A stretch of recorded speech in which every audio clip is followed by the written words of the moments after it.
الحمد لله نحمده ونستعينه ونستغفره ونؤمن به ونتوكل عليه ونعوذ بالله من شرور أنفسنا ومن سيئات أعمالنا من يهده الله فلا مضل له ومن يضلل فلا هادي له ونشهد أن لا إله إلا الله ونشهد أن محمدا عبده ورسوله يا أيها الذين آمنوا اتقوا الله حق تقاته ولا تموتن إلا وأنتم مسلمون يا أيها الناس اتقوا ربكم الذي خلقكم من نفس واحدة وخلق منها زوجها وبث منهما رجالا كثيرا ونساء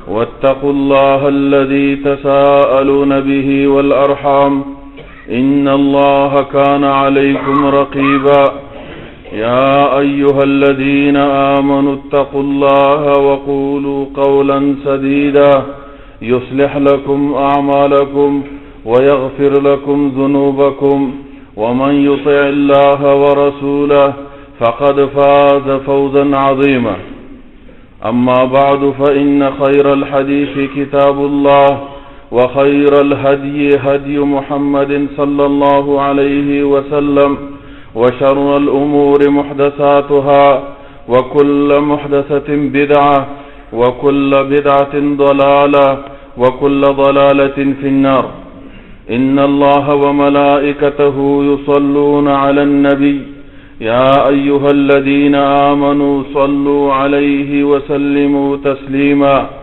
اللهم صل على محمد وعلى آل محمد كما صليت على إبراهيم وعلى آل إبراهيم إنك حميد مجيد اللهم بارك على محمد وعلى آل محمد كما باركت على إبراهيم وعلى آل إبراهيم إنك حميد مجيد درنو قدرمنو ننديو شاسوار اسلام امیر الامراء ابو عبیدہ عامر ابن عبد الله ابن الجراح رضی الله تعالی عنه داغه تاریخ او مناقب بیانو زمنګ استاد په ابتدا د اسلام کې داسې مشران تیر شوي دي داسې شاسواران تیر شوي دي چې تاریخ د هغې کارنامې نه هېروي ابو عبیدہ عامر ابن عبد الله ابن الجراح القرشي الفهري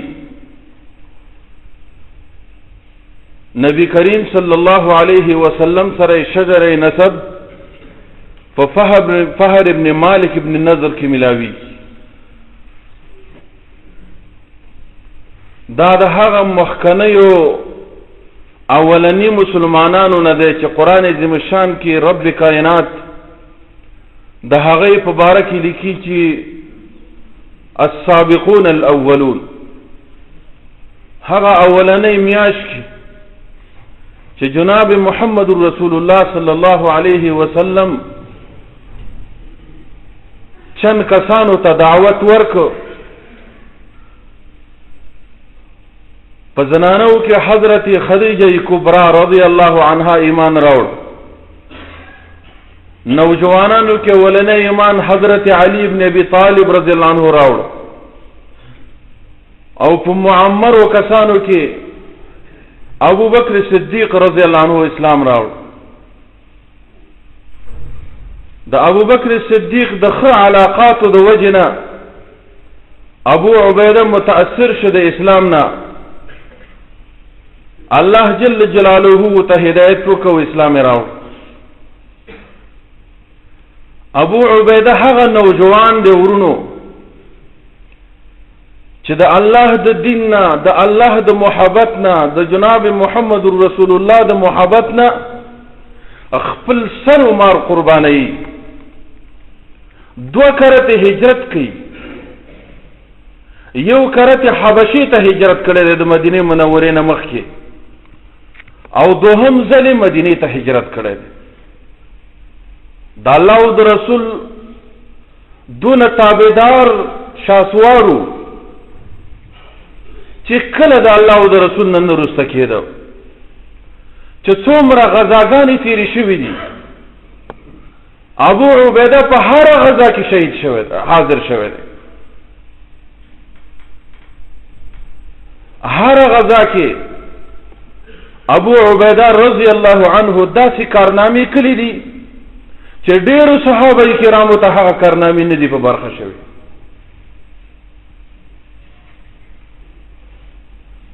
اولنۍ غزا چې د بدر ده،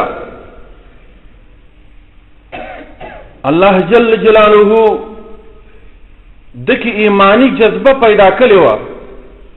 توره رایستلې ده، یو سړی ونه مخې له راځي، خو مخ تې نه اړه یو څېټ ته تې نه ګرځي.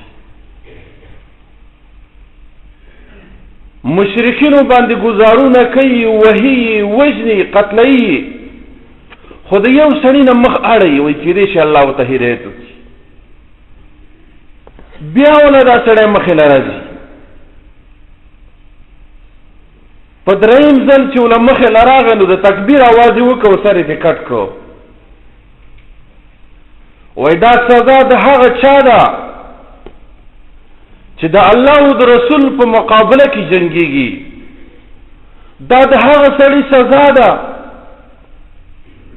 چې د الله دشمنۍ ته تیاریږي. دا سزا د الله د دشمنانو ده چې ورته میلاویږي. ورونو دا سړی څوک و؟ دا د ابو عبیده صاحب پلار و. دې ته ویلی شي ایمان. دونه محبت، مینا او ایمان پکې موجود و د الله او د رسول سره چې خپل پلار قرباني کړ. په اول ځل وایي چې یاره کېدی شي الله ورته هدایت وکړي، متاثره شي. په دویم ځل، خو په درېیم ځل وایي نه، په کار دی چې د ده نه سر کټ شي. دا هغه متمرد انسان دی چې د الله او د رسول مقابلې ته راوتی، نن د ده سر ختمول په کار دي. الله جل جلاله د ده په باره کې یو معزز آیات کریمه په خپل مقدس کتاب کې نازلوي، او د ورځ د قیامت پورې هغه آیت پکې تلاوت کیږي. لا تجد قوما يؤمنون بالله واليوم الآخر يوادون من حاد الله ورسوله. او پیغمبره تبه نه به منځي داسې یو قوم چې د الله او د رسول سره مینه او محبت کوي، بیا دې هغه د الله دشمنانو سره دوستی کوي. د الله د دشمنانو سره هغه دې پې رحم کوي. نه، اگر کې پلاری، که بیبي، که ورونی، که قومي، که قبیلهی، خو هر څوک چې د الله او د رسول محبت پې وړاندې مخکې، دې ته ویلی شي ورونو محبت د الله او د رسول سره. موږ هم دعوه کوو چې موږ سره الحمدلله محب رسولي، محب الله یي. دا د محبت چې سړی د پلار او د مور او د ورونو او د قوم قبیلې نه تېرېږي، د الله او د رسول دپاره دې ته ویلی شي مینه او محبت. نبی علیہ السلام فرمائی لا یؤمن احدکم حتى اکون احب الیه من والده وولده والناس اجمعین. تاسو هغه وخت پورې مؤمنان نشي جوړېدی تر څو چې محمد رسول الله صلی الله علیه وسلم دته د پلار، د زوی، د بیبي، د قوم قبیلې نه محبوب نشي. حالا به یو سړی مؤمن جوړ شي چې جناب محمد رسول الله صلی الله علیه وسلم وته هغه ته د هر چا نه محبوب شي، خواته د پلار او نیکه طریقه ده او دې خواته د محمد رسول الله طریقه ده. اوس به پته لګي چې ته کوم یو طریقه کې پلار نیکه پسې ځي که نه محمد رسول الله پسې ځي. دې خواته دستور دی، قومي رواجونه دي، رسمونه دي. خواته دستور نبوي دی، خواته طریقه محمدیه موجوده ده. رسول الله یو کار نه دی کړی، صحابه یو کار نه دی کړی، خو زما استاد په قوم کې د هغې رواج د خلک یې کوي. نو راځه اوس به د ایمان پته لګي چې د پلارو قوم د دستور خبر مني او که نه د الله او د رسول مني. دې ته ویلی شي محبت، چې څوک دغه رسمونه رواجونه پرېږدي او د الله او د رسول مني، دغه محب رسول دی. په غزوه احد کې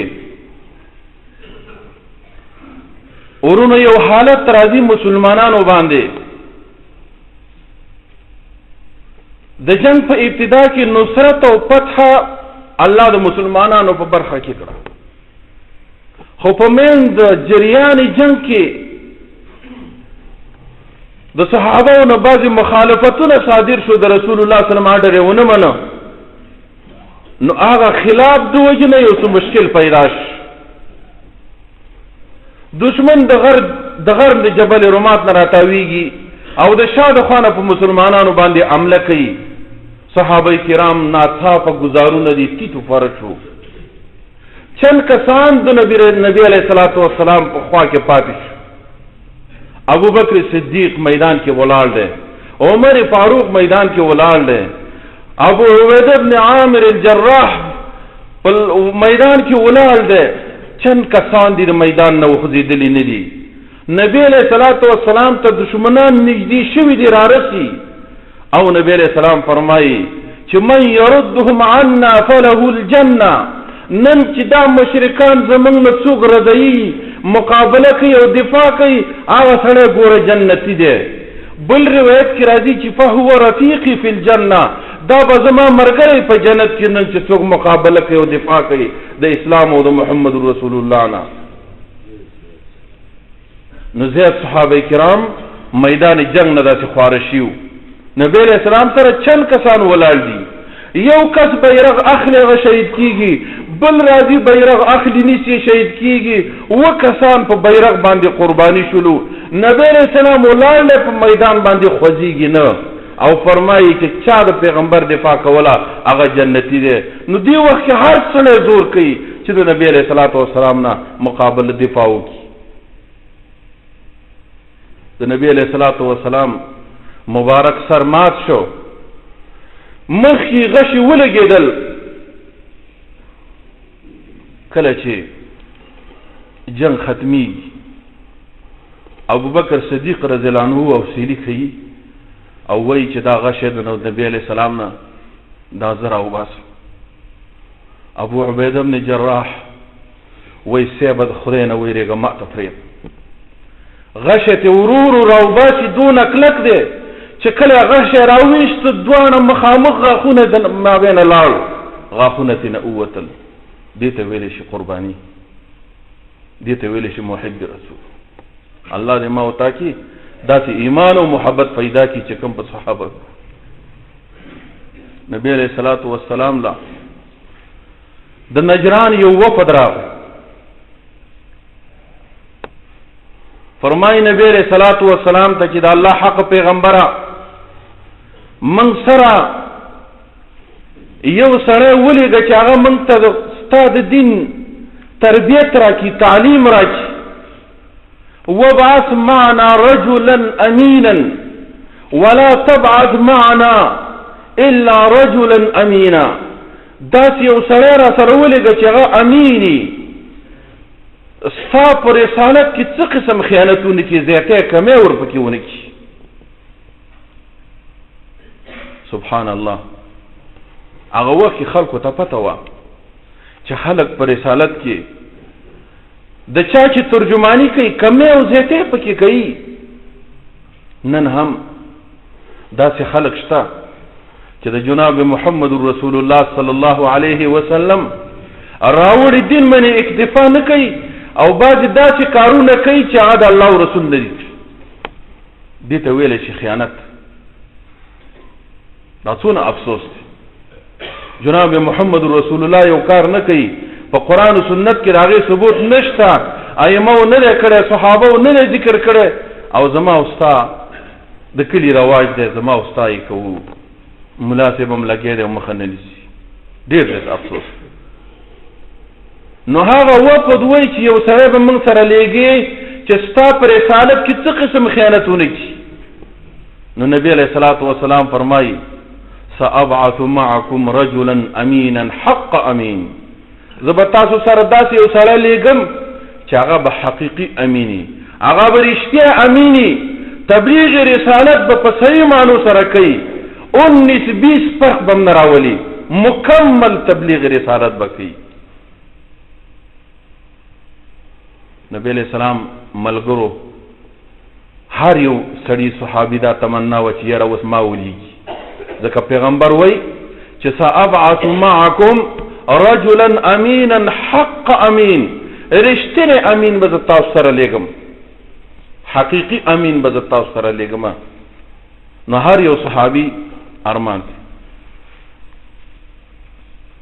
چې دا شرف ما ته حاصل شي. نبی علیہ السلام مخ راوګرځوي قم یا ابا عبیده، ابو عبیده بن الجراح سے پاتا او دې خلکو سره لاړ شه، تبلیغ اسلام به ورته وکړي. چې کله روان ش د انس رضی الله تعالی عنه نه روایت ده چې ان لكل امه امينا وان امين هذه الامه ابا عبیده بن الجراح رضی الله عنه. د هر امت امین دی، خو امین اسلام، امین امت محمدی دا ابو عبیده رضی الله تعالی عنه. پیغمبر ته امین ویلی شي. سأبعث معكم رجلا امینا حق امین، یو داسې نوجوان یو سړی به د سره لیږم چې هغه به حقیقي امینی، څه قسم ځای کمی به په فرمان نبوي کې نه کوي.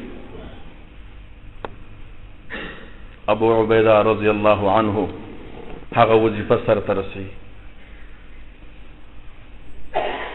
نبی علیہ الصلوۃ والسلام سره چې څونه غزاګانې تیرې شوي دي، شانه بشانه ورسره جنګیږي، د اسلام نه قربانیږي. نبی علیہ الصلوۃ والسلام چې کله وفات شو، ابو بکر صدیق رضی الله تعالی عنه یې شام ته لیږي، لخکر ورسره دی، والته د اسلام شاسوار دی، فاتح شام ابو عبیده رضی الله تعالی عنه. یو بیان، یو پیغام نبوي ابو عبیده سے د رسول الله مرګرو ته رسوي چې دا پیغام بل چا نه دی رسول. هغه پیغام فرمایي چې نبی علیہ الصلوۃ والسلام فرمایلی دي اخرجوا يهود الحجاز واهل نجران من جزيره العرب. فرمان نبوي، پیغام سید الکونین. هغه دا دی چې نبی علیہ الصلوۃ والسلام فرمایي چې تاسې یهود د حجاز نه وباسئ، د حجاز یهود او د نجران یهود دا د جزیره عربیه نه وباسئ، یو کس د نه پاتې نشي، دا د مسلمانانو دشمنان دي. بل پیغام دا رسوي چې جناب محمد رسول الله صلی الله علیه وسلم فرمایلی دي ان شر الناس الذين اتخذوا قبور انبیائهم مساجدا. بدترین د خلقنا هغه خلق دي چې د انبیاء قبرونو نه جماعتونه جوړي. یو بل روایت کې راځي، درنو قدرمنو د هغې روایت الفاظ جدا دي. لعن الله اليهود والنصارى اتخذوا قبور انبیائهم مساجدا. الله دې په يهود او نصارو باندې لعنت راولېږي، الله دې دا دوه طائفې لعنتین کی، الله دې تباہ او برباد کی.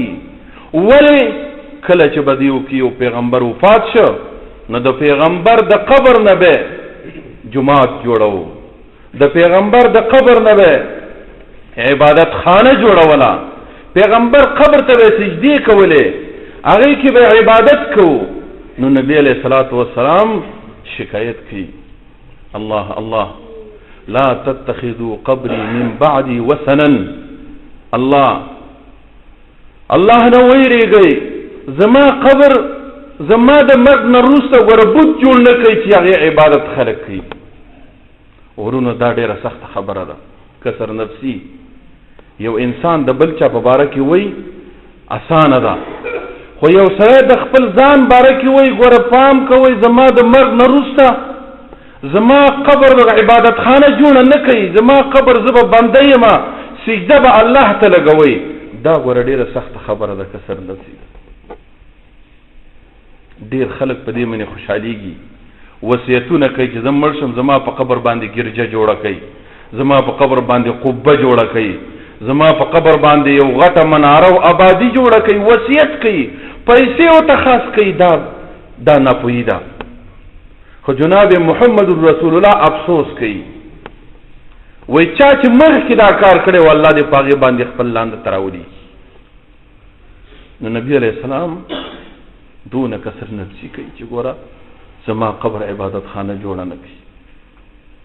اوس هم چې څوک ځي ورونو دا ډېره ناپوهي ده. زه چې کله لاړ شم ګورم خلک مسجد نبوي کې د نبی علیه السلام روضې ته مخامخ ولاړې، د وړاندې ځای نه قبله اخوایي، خو دې دا خواته ولاړې لاس یې اوچت کړی او دعاګانې کوي. دا ډېره ناپوهي ده. قبله معلومه ده، مخ به الله ته ګرځو، دعا به الله ته کوو، هلته به صرف درود شریف وایو، هلته یې دلته یې په هر ځای کې چې د نبی علیه السلام ذکر وشي درود به وایي. زیارت د روضې له چې ورځي درود شریف به وایي اللهم صل علی محمد وعلى آل محمد. دا درود شریف به وایي. او چې کوم خلک هغه ته مخه کوي ولاړې دعا کوي دا ناپوهي ده. دعا به الله نه دا به زړه کې وایي چې سردار کونین د دنیا نه رحلت کړی دی، په دې ځای کې ښخ دی، د هغه صاحبین چې سر پې قرباني کوو هغه ورسره په یو ځای ښخ دي، زما هم دغه حال دی، حشر نشر په ما را روان دی. الله د دې درجې خو بلندې دي، ټول امت په دې اقرار کوي. یا الله ما سره به څه حساب کتاب کوي؟ دا پکار دی. عمر فاروق رضی الله تعالی عنه خلیفہ دی، امیر المؤمنین دی. خلکو ته وایي چې ستاسو د زړه کې څه ارماني هغه ووایي. شاوخوا سره مسلمانان ناست دي، صحابه کرام دي، تابعین دي، ورته وایي چې په زړه کې څه ارمان نن یې ووایي. ټولو خلکو وویله زمونږ دا ارمان دی چې الله بیت الله ټوله سونه جوړه کړي، زبرجد و یاقوت سره و سپین شي، لالو جوهر شي، به من خرچه کوو د الله په لار کې، او دا قرباني منګه کوو د الله په لار کې، د الله دشمنان پې ختموو. ټول مسلمانان دا ارمان دي. عمر فاروق صاحب څه وایي؟ انی اتمنا، زه دا تمنا او ارزو مې دی چې الله مال د ابو عبیده بن جراح غوندې شاسواران راکړي، د هغه غوندې نوجوانان راکړي، د هغه غوندې قایدین مال راکړي، د معاذ بن جبل رضی الله عنه غوندې مال دغسې نوجوانان راکړي، حذیفه بن الیمان رضی الله عنه دا درې کسان ښیي چې مال داسې خلک راکړي او زه یې ولګم د مسلمانانو مشران چې کفر جر دې ختمې کړي. خلک د لالو جوهر ارمان کوي. عمر فاروق صاحب دا ابو عبیده صاحب شانته ځوانانو ارمان کوي. دا ایمان وکړي. شام له چې کله دی تللی و هلته کې ورونو عمر فاروق رضی الله عنه لاړ یو ځل خپلې لښکرې ګوري، جاج اخلي. چې کله د مسلمانانو لښکر ورته ورسېد حضرت بلال رضی الله تعالی عنه ورسره دی په دغه سفر کې. هلته چې د مسلمانانو مطالبه وکړه چې امیر المؤمنین حضرت بلال رضی الله عنه نه زمونږ دا درخواست دی چې هغه به نن موږ له اذان کوي چې موږ خپل پخوانی ریکارډ را یاد عمر صاحب حضرت بلال رضی الله عنه ته امر کوي چې اذان وکړه. بلال صاحب چې کله اذان شروع کړ صحابه کرامو چې دغه الله اکبر واورید، کوم خلکو چې د نبی علیه السلام په ژوند کې د بلال رضی الله عنه اذان اوریدلی و د ټولو د مخ نه اوښکې روانې شوې، جړا یې شروع کړه. سردار کونین وجود نه لري، افسوس او ارمان کوي. د ټولو نه زیاته جړا عمر فاروق رضی الله عنه وکړه. زوړ ریکارډ را تازه کړ. نن سبا خلک چې سفر کوي ځان سره ملګري د جیداد والا وزیران غټ غټ خلک اخلي. عمر صاحب سفر کوي، حضرت بلال حبشي تور نوجوان د ځان سره بوزي، تور نه پلار لري نه مور لري نه قوم لري نه قبیله لري.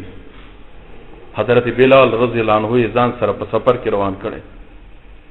د بلال رضی الله عنه درجه داغه مرتبه او منزله عمر سے پیژاندله چې داغه څونه مرتبه و د جناب محمد رسول الله صلی الله علیه وسلم سره د خپل سفر کې ځان سره مرګري کوي. ورونو په شام کې طاعون بیماری لګېدلې و. دی وخت کې ابو عبیده صاحب د مسلمانانو د لښکرو امیر دی. عمر رضی الله عنه سره خطر وا چې یاره سل خلک دې مړه شي خو د سلو سر دې نه مري. نو یو خطاب یې ولېږه ابو عبیده رضی الله عنه ته چې زما ډېر عاجل ضرورت پېښ شوی دی تا ته، زه غواړم چې تا وینم. نو زما د خط او د دې خطاب د رسېدو سره فورا ته تشریف فرما شو، ځان حاضر کا. ابو عبیده رضی الله عنه ته چې کله خطاب ورسېده هغه پوه شو چې عمر صاحب د څه د وجې نه ما غواړي. ورونو هغه ته پته ولګېده چې عمر صاحب چې ما غواړي وبا بیماری لګېدلې ده، طاعون لګېدلی ده، خلک وژنې مړ کېږي. نو عمر صاحب غواړي چې ابو عبیده رضی الله عنه د میدان نه وباسي چې دا بیماری ورته ونه لګي. نو ابو عبیده رضی الله عنه ته جواب لیکي، امیر المؤمنین صاحب قد عرفت حاجتك وإني في جند من المسلمين لا أجد في نفسي رغبة عنهم. امیر المؤمنین صاحب ستا حاجت ما وپېژانده، خو ما سره د مسلمانانو بچي دي، لښکرې دي، پوځیان را سره دي. ابو عبیده صاحب نه غواړي چې خپل نفس د هغې نه زیات ورته ګران شي. ابو عبیده صاحب نه غواړي چې خپل ابو عبیده دې بچ شي او لښکرې دې تباه شي، هغه دې ختم شي. نه، ما ته هغه پوځونه او د مسلمانانو بچي د ځان نه زیات تیر دي. فلست اريد فراقهم، زه د هغې نه نه غواړم چې زه تنه جدا شم حتی یقضي الله فیا امره وقضاءه، تر څو چې رب العالمین چې کومه فیصله په من کې کړې ده هغه فیصله او د الله امر رانشي. ابو عبیده صاحب چیرې خپل ملګري نه پرېږدي. سبحان الله، داسې قایدین ورونو، داسې قاید نه و، داسې رهبر چې بانه بې غتله ویل به زی تاسو لاړ شئ، ما ته پلاني صاحب اډر را لېږلی دی، زه نه شم حاضرېدلی، تاسو مهرباني وکړئ لاړ شئ، زه درپسې یم. چې هغه خپلو پوځیانو ته دوکې ورکوي. داسې رهبر نه و. هغې څه ویله؟ هغې وویله چې اني لا اجد فی نفسي رغبة عنهم، ما سره د مسلمانانو بچي دي، نوجوانان دي. ابو عبیده صاحب نه غواړي چې خپل ځان د هغې نه زیات هغه ته ګران شي. د مسلمانانو بچي دي په میدان کې فري دي او دا دې تېنه وځي، دا دې د امیر المؤمنین خواله ځي. زه چېرې د هغې نه فراق او جدایي نه غواړم. کله چې رب العالمین زما په باره کې څه فیصله کوي، څه امر صادري هغه به صادر کی، خو ابو عبیده سے میدان جنگ نه پریدي. الله اکبر. دې ته ویل شي ایمان. ورونه هغه طاعون ابو عبیده رضی الله عنه ته ولګید، بلکې فاسد تقریر وکړ. کله چې دا بیماری زیاته شوله تقریر وکړ چې تاسو ورخطا نشئ، که کم یو سړی په دې بیماری کې مړي میدان جنگ ته راغلی دی، دا د تاسو نه دیندار متدین صالح انسان دی چې رب له مخکې ځي، چې څومره صالح او متدین هغه الله له ورځي. خفه نشئ، ورخطا نشئ. ابو عبیده د الله نه غواړي چې الله ورته دې بیماری کې یو برخه په نصیب کړي. ابو عبیده صاحب ته برخه په نصیب شوله او هغه بیماری ورته ولګېدله او دا هغه بیماری نه وفات شو. حضرت معاذ بن جبل رضی الله عنه په جنازه کې ورون. دې ته ویلی شي ایمان او اسلام. الله زمونږ دین دنیا ښایسته کړي. یا الله کوم خلک چې راغلي دي شرعي حاجتونه پوره کړي. بارک الله لي ولكم في القرآن العظيم ونفعني وإياكم بالآيات والذكر الحكيم إنه تعالى جواد كريم ملك بر ورب رؤوف رحيم.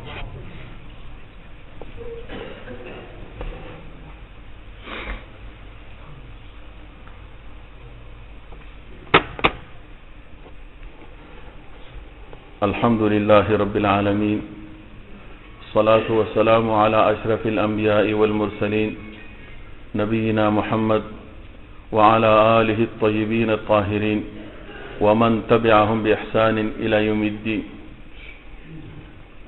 ورونو عمر فاروق رضی الله عنه ته چې د ابو عبیده صاحب هغه د خط جواب را ورسید او د هغه جذبه ایمانی ولیده چې ابو عبیده صاحب خپل نفس په نورو مجاهدینو باندې نه غوره کوي. عمر فاروق رضی الله عنه خط ګوري او د مخ نه اوښ کې روانېږي. شاوخوا مسلمانان ناس دي، وایي ابو عبیده صاحب په شهادت رسېدلی، وایي نه ژوندی دی، خو داسې ایمان پکې دی چې ډېرو خلکو کې دا ایمان نشته. معاذ بن جبل رضی الله عنه د هغې نه وروسته امیر کېږي او دغه تقریر صحابه او مسلمانانو ته کوي چې ورونو کم دیندار متدین چې دی ښه سړی به په دې بیمارۍ کې مري، او زه د الله نه سوال کوم چې الله دې موږ ته نه بې برخه نه کړي. نو معاذ بن جبل رضی الله عنه ته په یو ګوته کې دغه طاعون بیماري ولګېدله او دغه بیمارۍ نه هغه په شهادت باندې رسېږي. ورونو الله فرمایي چې ولکل امة اجل فاذا جاء اجلهم لا يستأخرون ساعة ولا يستقدمون. د هر یو مسلمان د پاره، د هر یو سړي د پاره یو نیټه ده چې په هغې به د دنیا نه رحلت کوي. دا دواړه د نبی علیہ السلام د یوې غذا نه وروسته شوي نه دي، خو لیکن چې ټیم یې پوره نه دی. د نبی علیہ السلام د مرګ نه وروسته د شام مقابلې ته ځي او شام فتح کوي، خو بیا هم هغه بچ کېږي او هغه ټیم نه دی پوره. هغې ته مرګ د څه نه لیکل شوی دی؟ مرګ هغې ته د طاعون بیماری نه، وبا بیماری کې هغه د دنیا نه رحلت کوي. الله دې زمونږ او ستاسې ټولې بیماریانې روغې کړي. الله جل جلاله زمونږ د مرګورو کوم شرعي حاجتونه دي الله ته پوره کړي. یا الله دین دنیا یې په امان کړي. الله د سر و مال حافظ و ناصر شي. الله ګناهونه معاف کړي. الله درجې بلند کړي. الله ټول مشکلات حل کړي. الله قرضونه اخلاص کړي. الله بیمارین روغ کړي. اللهم انصر الاسلام والمسلمين واذل الكفر والكافرين. اللهم انصر من نصر دين محمد صلى الله عليه وسلم واجعلنا منهم، واخذل من خذل دين محمد صلى الله عليه وسلم ولا تجعلنا منهم. اللهم إنك عفو كريم تحب العفو فاعف عنا. اللهم إنك عفو كريم تحب العفو فاعف عنا.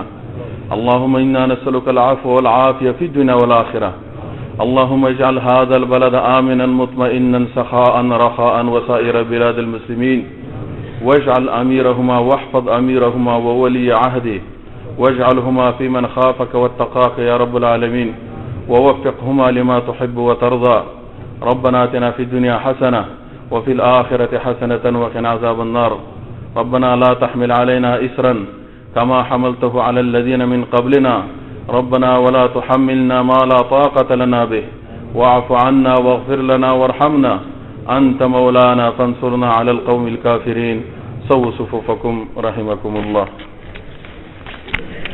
الله أكبر الله أكبر. أشهد أن لا إله إلا الله أشهد أن محمدا رسول الله. حي على الصلاة قد قامت الصلاة قد قامت الصلاة. الله أكبر الله أكبر.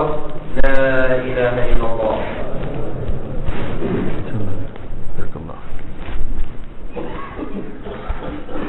استووا تراصوا تقاربوا. نزدي ودرجي الله وبخجوخ ودرجي نزدي. الله أكبر.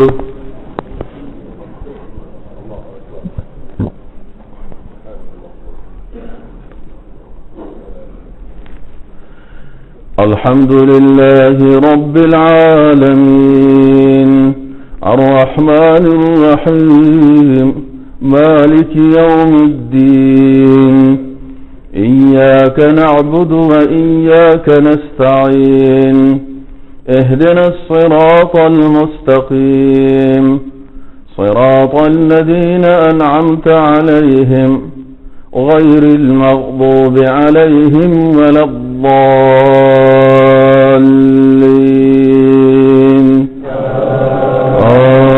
آمين. سبح اسم ربك الأعلى الذي خلق فسوى والذي قدر فهدى والذي أخرج المرعى فجعله غثاء أحوى. سنقرئك فلا تنسى إلا ما شاء الله إنه يعلم الجهر وما يخفى ونيسرك لليسرى فذكر إن نفعت الذكرى. سيذكر من يخشى ويتجنبها الأشقى الذي يصلى النار الكبرى ثم لا يموت فيها ولا يحيا. قد أفلح من تزكى وذكر اسم ربه فصلى. بل تؤثرون الحياة الدنيا والآخرة خير وأبقى. إن هذا لفي الصحف الأولى صحف إبراهيم وموسى. الله أكبر.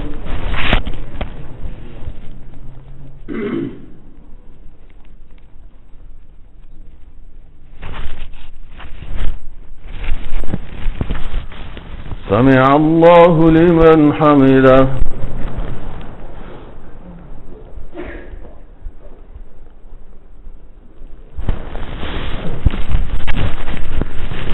الله أكبر.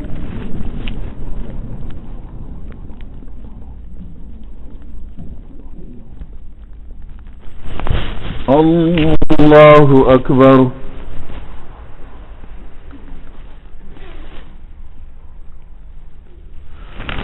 الله أكبر.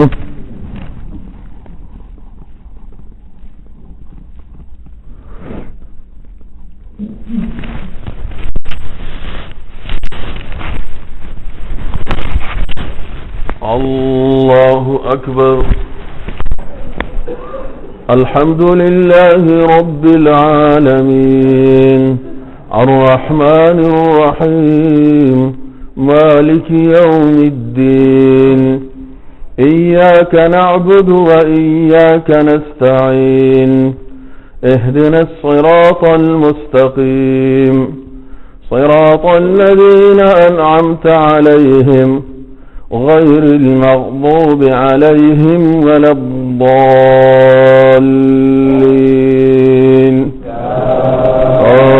آمين.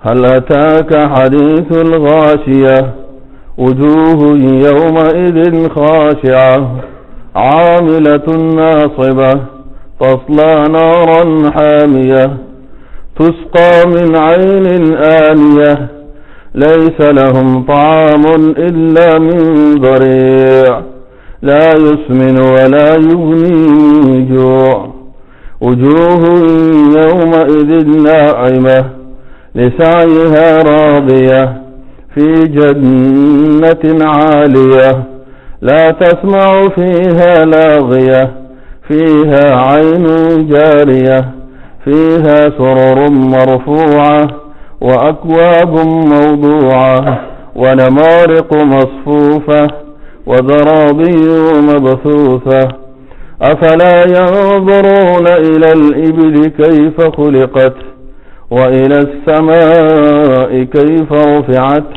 وإلى الجبال كيف نصبت وإلى الأرض كيف سطحت فذكر إنما أنت مذكر لست عليهم بمسيطر إلا من تولى وكفر فيعذبه الله العذاب الأكبر إن إلينا إيابهم ثم إن علينا حسابهم.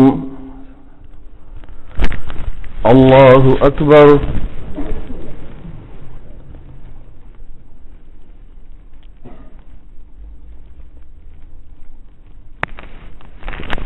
سمع الله لمن حمده.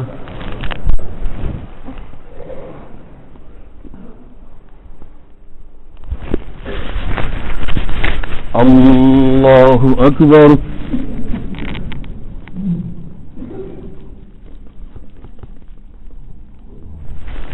الله أكبر.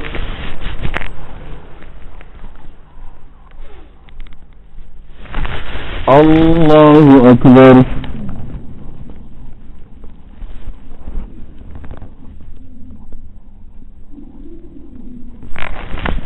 الله أكبر.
السلام عليكم ورحمة الله.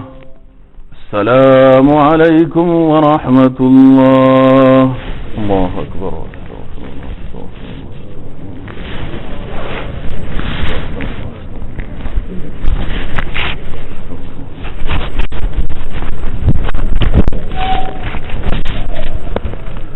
الحمد لله رب العالمين والصلاة والسلام على أشرف الأنبياء والمرسلين. إخواني وأحبتي في الله، بخصوص لإخواننا من بنغلاديش، الإخواننا البنغاليين، نحن نشكركم على حضوركم في المسجد مبكرا، لكن من باب الاستفادة والفائدة هناك في البلدية مسجد فيها خطبة باللغة البنغالية، فحضوركم هناك يفيد أكثر. بدلا تحضرون هنا في هذا المسجد، فلو تحضرون هناك في المسجد تستفيدون هناك، والمسجد قريب ليس بعيدا. فأرجو من فضيلتكم الحضور هناك من باب الفائدة كي تستفيدون من الخطبة. او من دخل پښتنو ورونو د درخواست دی چې ورونو تاسو کوشش کوئ چې وختي حاضر شئ. یو مسله زما د ډیر وخت نه اراده ده چې تاسو ته بیان کوم، هغه دا چې د مانځنه د هر جمع مانځنه وروسته اذکار دا د نبی علیہ الصلوۃ والسلام سنت دي. یو د جمع مانځنه نبی علیہ السلام هغه اذکار وروسته نه دي پریښي. مشهور دعاګانې تاسو ټولو ته په جمعتونو کې ملاويږي، خود درې دېرش کرتې سبحان الله، درې دېرش کرتې الله اکبر، درې دېرش کرتې الحمدلله، بلا اله الا الله وحده لا شريك له له الملك وله الحمد وهو على كل شيء قدير. دا اذکار دي، دا د نبی علیہ السلام سنت دي، سنت مستمره همیشه. لکه دا مونږ چې سنت لتونه زور ورکو، د دې سنتونه دغه سنت مهم دي. یو سنت کې نبی علیہ السلام یو مانځه کې دا سنت نه دی پاتې شوی. نو تاسو کوشش دا کوئ الله جل جلاله دې تاسو له توفیق درکړي سره زمونږه چې سنت ادا کوي، اذکار تسبیحات مکمل وای او دا غي نورسته به مونږ او تاسو سنت کوو. الله جل جلاله دې زمونږ او تاسو کړه عبادت قبول او منظور کړي. والسلام علیکم ورحمت الله وبرکاته.